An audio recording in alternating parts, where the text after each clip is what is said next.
DNC betrayed Bernie Sanders and the rest of America. Bernie Sanders supporters have a right to be angry.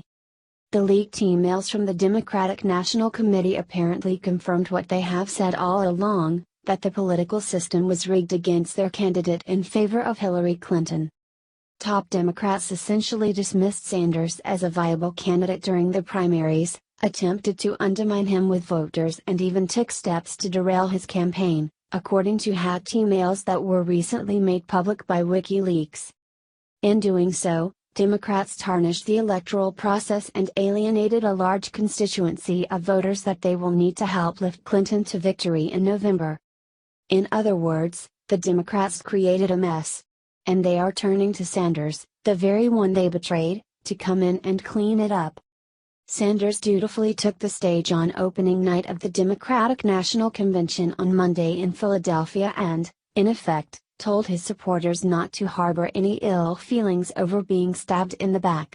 He warned them against getting sidetracked and urged them to keep their eyes on the bigger issue, defeating Republican challenger Donald Trump in November.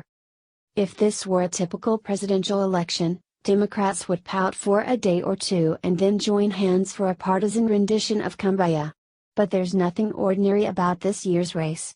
Voters are splintered over ideology and they have made steadfast decisions about whether to fall in line behind establishment candidates or take a chance with someone who refused to toe the party line.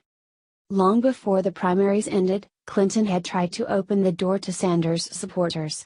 Recently, Sanders even reached out and gave them his okay to switch sides. But just as some were about to take their first cautious step, the DNC walked up and slammed the door shut. Many of Sanders' supporters are millennials, 18 to 29-year-olds who are dipping their feet into the political cesspool for the first time. For the most part, they are idealistic dreamers who believe that things such as basic health insurance and free college education are rights for all Americans.